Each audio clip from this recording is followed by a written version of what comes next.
그래도 웃어요. 사랑하는 서지옥 식구들 안녕하세요. 2025년 9월 28일 믿음의 기초를 든든히 세우는 서지옥 소식지입니다. 믿음이란 무엇일까요? 믿음이 있어야 한다고는 하는데 그럼 그 믿음이 있다는 기준은 무엇일까요? 15년이 된 한 부부가 있었습니다. 15년간 아내의 생일을 한 번도 챙기지 않은 무심한 남편이었습니다. 너 그러다가 집에서 쫓겨나 임마.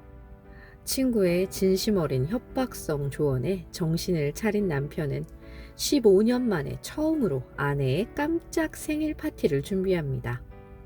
아내가 직장에서 퇴근하기 전에 먼저 귀가해 집을 꾸미기 시작합니다. 조명을 달고 풍선을 불고 장미를 뿌리고 벽에는 내 사랑 생일 축하해 라는 문구까지 달았죠. 드디어 아내가 집에 오는 소리가 들리자 남편은 미리 준비한 케이크에 촛불을 켜고 현관 앞에서 대기했습니다. 그리고 문이 열리자 이렇게 외쳤죠. 생일 축하해, 자기야. 아내는 잠시 놀라는 듯 했으나 남편의 얼굴을 지그시 바라보고 말했습니다. 오늘 내 생일 아닌데? 아내는 이젠 실망할 것도 없다는 눈으로 남편을 쳐다봤고 남편은 불붙은 초의 길이가 반절이 될 때까지 얼어붙어 있었습니다. 남편은 나름 그 상황을 극복해보려 입을 열었습니다. 잠깐만 여보. 나 되게 고생 많이 했어. 아까 조명 달다가 의자에서 넘어지기도 하고 장미꽃 뿌리다가 가시에 찔리기도 하고. 아내는 여전히 말이 없습니다. 남편은 자신의 말이 분위기를 바꾸는데 전혀 도움이 되지 않는 걸 인지하고 이내 조용히 고개만 숙이고 있었죠. 아내는 마치 화분 지나치듯 남편을 무시한 채 지나쳤고 방에 들어가서 여기저기 널려있는 장식을 말없이 치웠습니다. 등 뒤에서 남편이 외쳤습니다. 아니, 어쨌든 열심히 준비했는데 좀 기뻐해 줄 수도 있는 거 아니야? 아내는 남편을 보며 말했습니다. 내 생일 몇 월 며칠이야? 남편은 눈을 오른쪽 위로 치켜뜨며 한참을 고민했지만 쉽게 입이 떨어지지 않았습니다. 아내가 말했습니다. 지난주였어. 그리고 뒤를 돌아 장식들을 마저 떼어내기 시작했습니다. 지금 아내에겐 남편의 열심이 그 어떤 가치로도 느껴지지 못할 겁니다. 이 난리를 떨 동안 정작 내 생일도 몰랐다는 건 사실 이 사람의 관심은 내가 아닌 자기 자신에게 있었다는 뜻이니까요. 그런 사람이 준비한 파티를 생일 파티라고 기뻐할 사람은 없겠죠.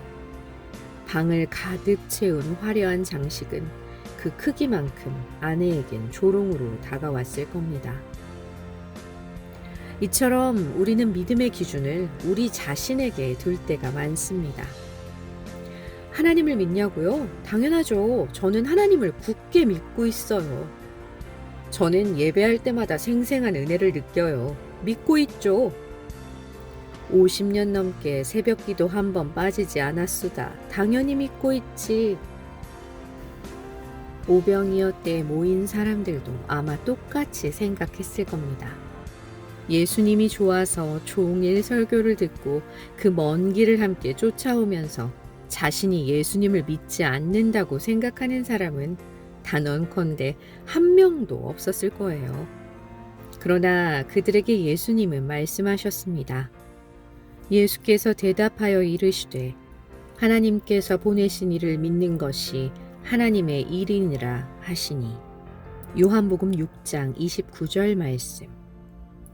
이 말씀은 다시 쉽게 말하면 나 좀 믿어라 이 불신자들아 라는 말씀이었습니다. 예수님 역시 아까 그 아내와 같은 그런 감정을 느끼셨죠. 이것이 의미하는 바는 무엇일까요? 우리의 감정이나 우리의 확신은 믿음의 기준이 될 수 없다는 겁니다.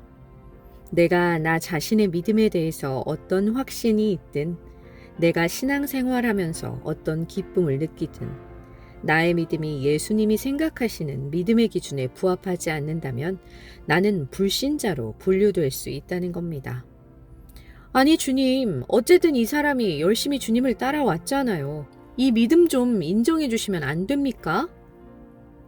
자신의 기준에 부합하지 않는 열심은 인정하지 않으신다니 예수님이 좀 잔인하지 않냐고요? 너무 자기중심적이지 않냐고요? 예수님의 입장에선 받아들이기 어려운 말일 겁니다.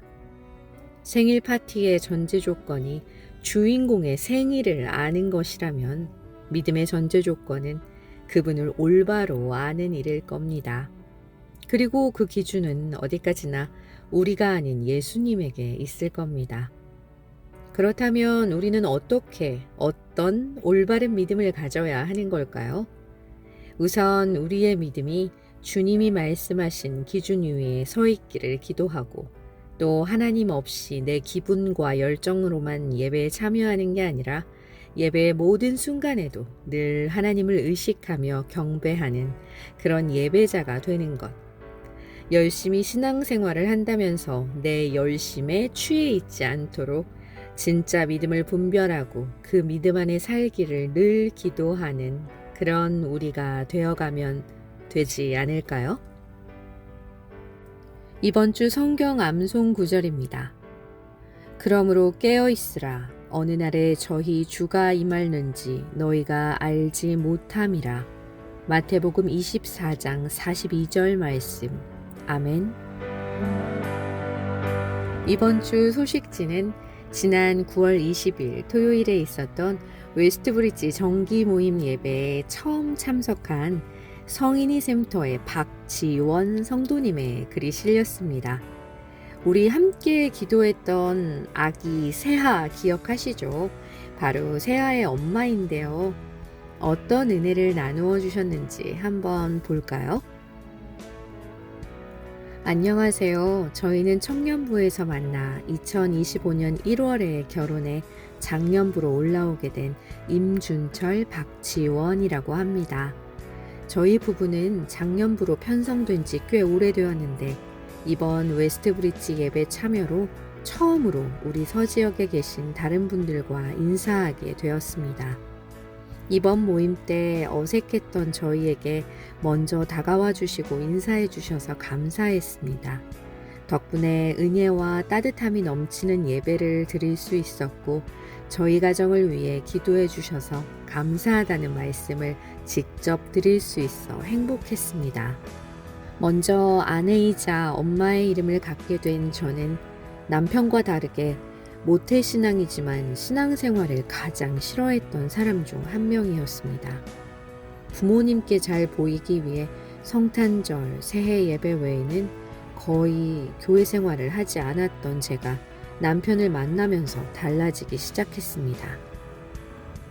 스스로 교회에 가는 걸 죽기보다 싫어했던 제가 함께 예배 가자는 남편을 따라 주일 예배에 빠지지 않고 참석하고 더 깊은 기도를 할 수 있는 금요철의 예배에 가기 위해 술 약속을 없애고 외국인 전도를 위한 행복 모임에 참석하는 등 예배와 기도가 제 삶의 기쁨임을 고백하게 되었습니다. 그러다 우리 가정의 선물인 세아가 태어나자마자 아픔으로 인해 중환자실과 서울대 본원으로 전원해 수혈과 치료 과정을 겪으면서 기쁨과 감사가 가득했던 예배가 슬픔과 원망으로 변했습니다.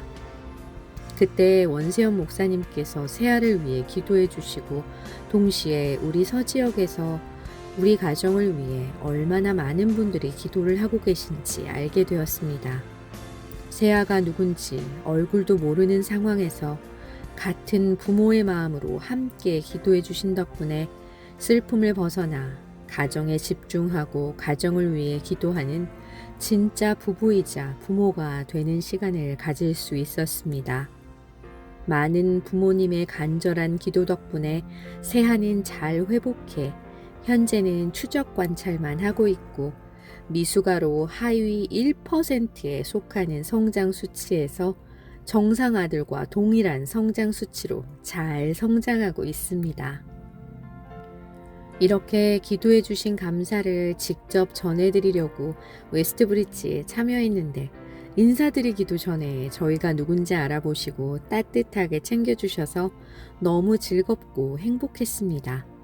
그리고 아무것도 없고 절망밖에 없는 상황에서도 하나님이 함께 하시기에 기쁨이 넘치는 하박국의 말씀을 들으면서 우리가 새하로 어려움을 겪었을 때 그런 기쁨을 가졌는지에 대해 되돌아볼 수 있었습니다. 이번 웨스트브리지에서 알게 된 하박국 선지자처럼 우리 삶에 아무것도 없다 느껴질 때도 늘 우리를 지키시고 우리와 함께 하시는 하나님이 계심을 기억하고 그 하나님 덕분에 구원을 얻게 된 기쁨을 고백하고 주변에 나누는 가정이 되도록 기도하고 말씀에 힘쓰는 가정이 되겠습니다. 네, 아멘. 감사합니다. 앞으로 하나님으로 만족하고 기쁨이 넘치는 가정이 되기를 간절히 소망하며 함께 기도할게요.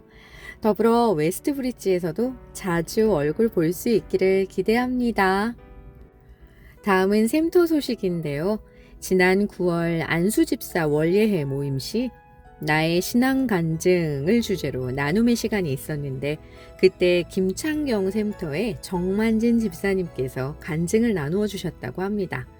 집사님께서는 하나님은 매일 실패하고 넘어지는 인간을 믿어주시고 예수 그리스도 안에서 완전한 성화를 이룰 것을 믿는다는 신앙 고백과 함께 행복모임 도서인 내 마음 그리스도의 집이라는 책을 통해 예수님을 마음의 주님으로 모시고 예수님과의 친밀한 동행하는 삶을 가지게 되셨다고 고백하셨다고 하네요.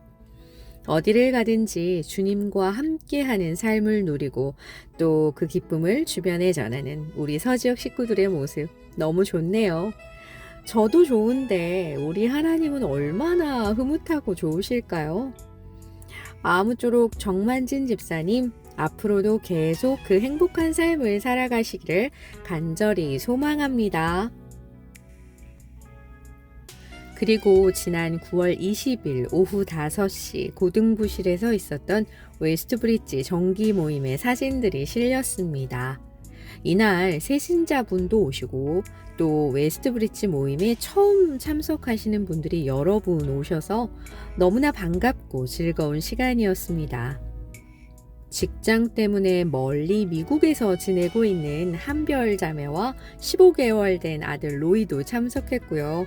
태어난 지 얼마 되지 않은 새봄이와 새하도 함께해서 웃음과 행복이 넘치는 그리고 하박국 말씀으로 은혜와 위로 가득한 또한 맛있는 식사로 사랑이 넘치는 시간이었습니다. 이제 이번 주말부터 기나긴 추석 연휴가 시작됩니다. 그동안 잘 보지 못했던 친지들과의 만남, 또 가족들과의 여행, 또는 개인적으로 여유 있는 시간들을 보내시는 분들도 계실 텐데요.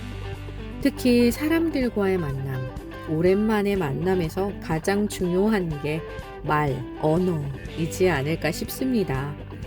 사람들이 우리에게 던진 거짓된 말, 억울한 말, 독한 말, 무례한 말들이 우리 가슴 속에 남아 두고두고 상처가 된 경우가 많이 있는데요. 그것 때문에 만남 자체가 꺼려지기도 하죠. 그렇다고 보지 않을 수도 없고. 그럼 어떻게 해야 할까요? 사람이 준 상처는 하나님의 말씀으로 치유할 수밖에 없습니다. 우리가 계속 힘이 드는 이유는 자꾸 상처를 가지고 묵상하기 때문에 더 괴로워지는 것입니다. 그러나 대신 하나님의 말씀을 읽고 묵상하는 사람은 영적 자기 회복 능력이 있습니다. 시편 119편 52절에 보면 다윗이 말씀으로 스스로를 위로했다는 구절이 나옵니다. 그것이 바로 말씀으로 치유했다는 말입니다. 그럼 우리 역시 예기치 못한 어려운 일이 닥쳤을 때, 두려움이 몰려와 놀랐을 때, 또 주위 사람들이 큰일이 날 것처럼 여러 가지 말을 할 때 그것들의 시선을 두거나 귀 기울이지 말고 하나님의 음성인 말씀을 보고 들어야 하지 않을까요? 하나님은 우리를 내버려 두지 않으시고 반드시 회복시키십니다. 언어의 온도라는 책에 보면 이런 글귀가 있습니다. 말과 글은 머리에만 남겨지는 게 아닙니다. 가슴에도 새겨집니다. 마음 깊숙이 꽂힌 언어는 지지 않는 꽃입니다. 우린 그 꽃을 바라보며 위안을 얻기도 합니다. 이 글처럼 바로 마음 깊숙이 지지 않는 꽃인 하나님의 말씀을 마음에 새겨서 그 말씀의 꽃을 바라보며 위안과 힘을 얻는 우리가 되면 좋겠습니다. 그리고 이번 추석에는 더불어 내 주변 사람들에게 칭찬과 격려의 말, 행복한 말의 꽃을 심어주는 우리 서지역 식구들이 되었으면 좋겠습니다. 그럼 이번 한 주간도 주님이 주시는 새 힘을 얻어 승리하시기를 바라며 9월 28일 서지역 소식지 브리핑을 마치겠습니다. 그래도 웃어요.